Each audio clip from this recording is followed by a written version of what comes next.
The woman had just filled the bathtub when a strange man suddenly broke in. Sorry, you're in the wrong. Before she could even react, he slammed her against the wall. She was about to ask what he wanted, but he covered her mouth. Not a sound.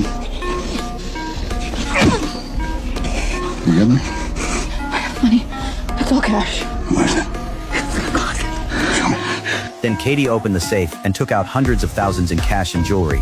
She thought once he got the money he would leave, but instead he pulled out a gun and warned her not to tell anyone about tonight, or they would go after her family. Katie nodded in a daze, but the next second he kicked her until she passed out. Then he took the money and walked away. The next afternoon, Katie woke up on the floor because she was afraid her illegal business would be exposed. She chose not to call the police and treated her wounds alone at home. During that time, she did not step outside the apartment once, until 2 weeks later, when she saw news about the gang being wanted in the newspaper. She realized the man who robbed her was already in prison. With nothing left to fear, Katie quickly got herself dressed up. Then she called her clients one by one, trying to restart the poker games. She wanted to earn back the money that was stolen.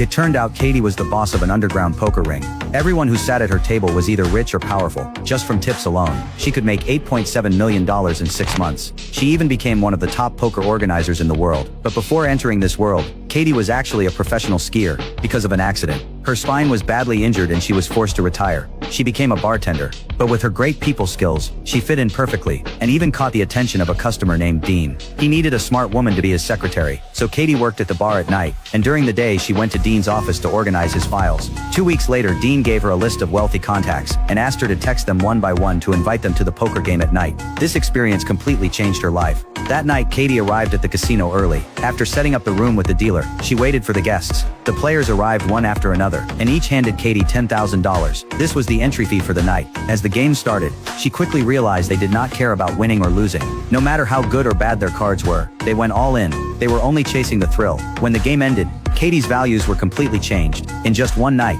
she made $8,000. That was more than she used to earn in a month. After tasting success, she quit her bar job immediately and devoted herself fully to the games. To earn more tips, she began bringing in new players. First, she found nightclub servers and asked them to look for rich people who loved to gamble. For every person they introduced, she paid $500. Then she went to regular casino dealers and offered $1,000 per head. Under her efforts, more and more players joined. Her tips multiplied, and she bought her own house and luxury cars. But this made Dean feel threatened. He realized the casino was slowly slipping out of his control, so he refused to pay Katie her salary, using the excuse that business was bad. It was only a little over $1,000, but she knew if he could take her salary, next would be her tips. So the next day, she rented a presidential suite and spent $10,000 to hire a professional shuffler. As for beautiful bartenders and premium cigars, she had them all prepared. After everything was ready, she texted all the players and told them the new location. Then before the game started, she announced she was going independent. Everyone froze and said nothing. Katie was not surprised. Instead, she turned to the man in front of her.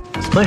When McGuire said let's begin, the other players immediately took their seats. It turned out he was a Hollywood superstar. Most of the players came just for him. The sharp-minded Katie had noticed this long ago, so she had already been working with McGuire in secret. The next day after the game ran smoothly, she consulted a professional lawyer about the rules, because she only collected tips and did not take a cut from the pot. Her business was completely legal. Soon her operation kept growing. She made a fortune, but the people involved became more and more complicated. Everyone came with their own motives. This was no longer just about excitement. Two players caught Katie's attention. One was Brian, who lost every time. Since he started playing here, he had never won once. He lost hundreds of thousands every week, but he kept coming back. Later, Katie learned he had his own foundation. Although he lost millions, he brought in $40 million in investments for it. The other was Harlan, who always won. He played carefully and never went all in. Maybe he did not win much each time, but he had never lost. However, one night he lost to the rookie Brian. Brian looked at his cards and went all in. Harlan, who had never played him before, was stunned. After hesitating, he folded. Then Brian revealed his cards, and they were actually the lowest in the room.